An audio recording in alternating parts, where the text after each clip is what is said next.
What is up, YouTube fam? So just want to hop on here. It's a great morning. It's Sunday. It's raining here in Texas, so we're finally getting a little bit of rain. um, but I want to thank everybody for following along with the 55 Chevy rebuild. So keep staying tuned. Got a lot of cool stuff coming up for that project. Might head out to the shop here in a little bit to work on it just a little bit more today. Hanging out with family, did the whole morning stuff, went had breakfast, went to the park, took our son to go play a little bit before we maybe head out to the shop here in a little while. But it is raining, so that is a nice gesture.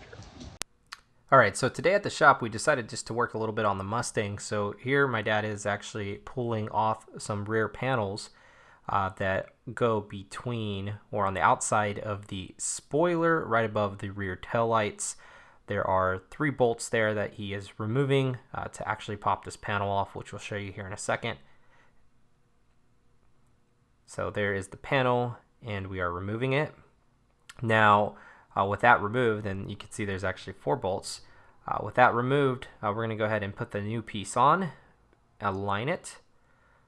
We'll start our bolts there on the rear end of this Mustang here for those panels that we're adding on. Now we're just actually changing these panels out to make them have a little bit more contour, not so flat, not so straight, give the body a little bit more edge and have a lot more curve to it. There you can see the spoiler sitting there in the trunk that my dad painted last night, or finished painting. He had actually primed them earlier during the day. And here he is actually mounting those bolts on right there from the rear. And then once they were all said and done, here is one of the old ones that we had not replaced yet, and there is the new panel. A little bit about the Chevy 1955 3100. My dad is a car guy, as you most of you have seen. He is the reason why I've slowly been getting into cars and really picking up on that forefront. But it tells me a story about a 55 or 56 that he used to have when he was probably about my age, if not a little bit younger, maybe in his early 20s. But had the inline 6 in it, swapped it out to V8. And here in San Antonio, he talks about how he used to race around all over town, and you know, the truck is just all metal, but it's super heavy. But he managed to flip it somehow. So this is a really cool project to be able to work on with him, and see his smile and bring back some of the past, but build it for our son. And we got some other cool projects that we're looking to line up. K5 Blazer, also looking for Studebaker, and we're going to be working on a lot of really cool stuff on this channel, so stay tuned and keep following.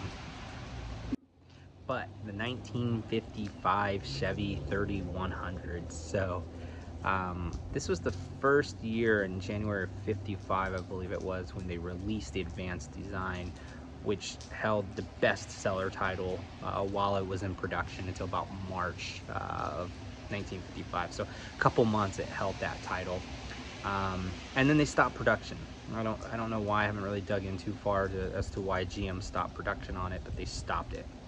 Now, when they picked it back up and brought out the second gen, which is the one that we have, is small back window, they came out with 12-volt electrical systems. They also added V8s to them, so instead of the original inline 6, you were able to get a bigger V8 motor and have that 12-volt electrical system added to your 55 as an add-on.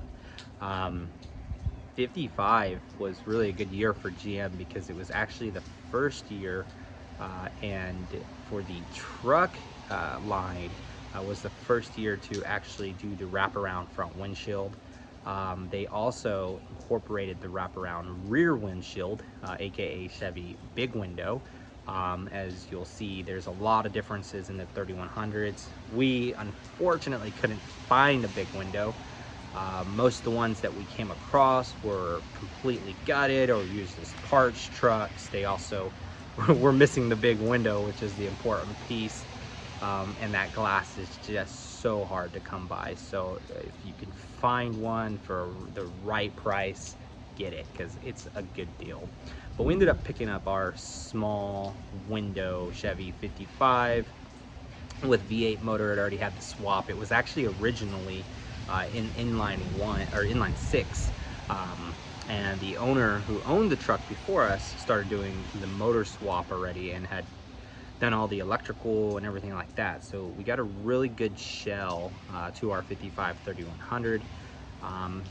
Got a turbo 700 R4 in it, I believe it is. So it's a really healthy, mean sounding truck, as you can see and hear. But we have a good structure and a good foundation, great motor. But we're gonna tear it all down and rebuild it. I'm super excited about that.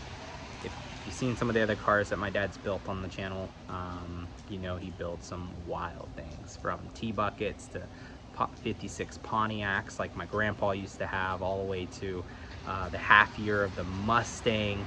Now, I was part of that build and we didn't do any recording on it, but we have some photos that we'll show here. And as you can see, it was completely, like, literally, guys, he found this Mustang in a farm field. It's as crazy as you would think, right? Fully rusted tires, wheels don't even match, you know, no motor, no nothing, just completely rusted out. Quarter panels all rusted through, rotted through. And I was riding dirt bikes back in the day, and I was really into it, and then just, you know, teenage years hit, and just stopped riding for whatever reason. You know, the tracks started closing, and I stopped riding.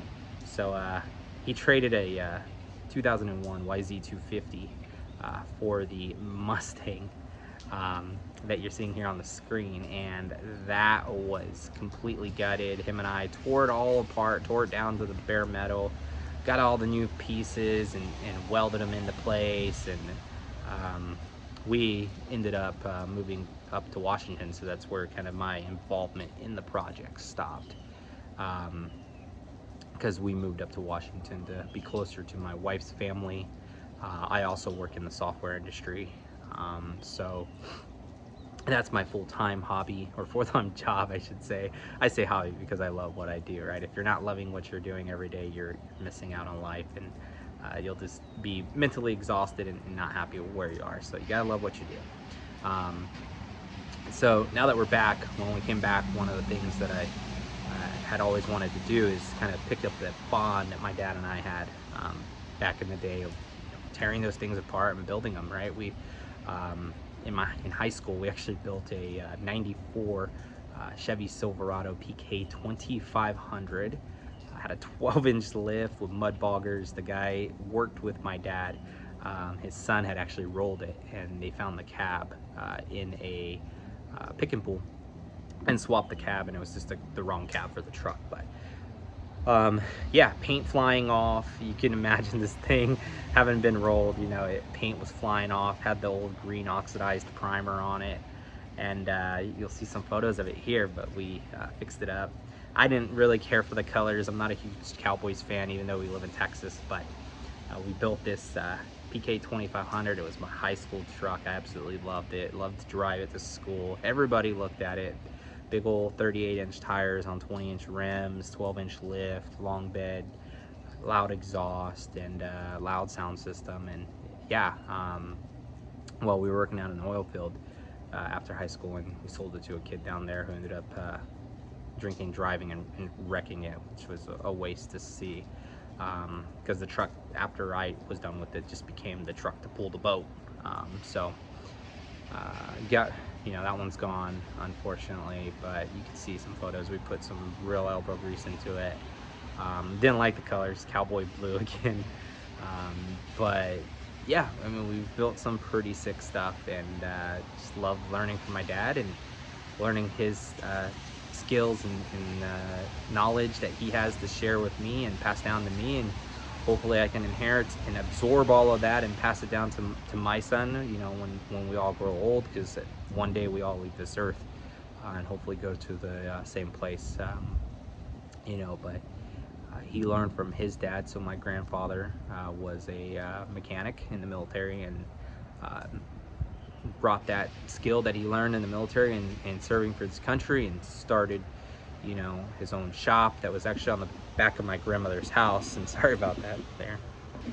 Yeah, but he had a shop on the back of my family house, and big old shop, big shop. Could fit probably about 12 to 15 cars in there. I had a bunch of cars there that they used to build, and that was my dad's upraising, you know, and he grew up around the automotive industry and built cars, and has a bunch of fun stories that we're going to share on the channel. So stay tuned, guys. We have a lot of interesting stuff coming down the pipeline, and I hope you all enjoy all the content that we put out. But let's head out to the shop and get to work. Boom.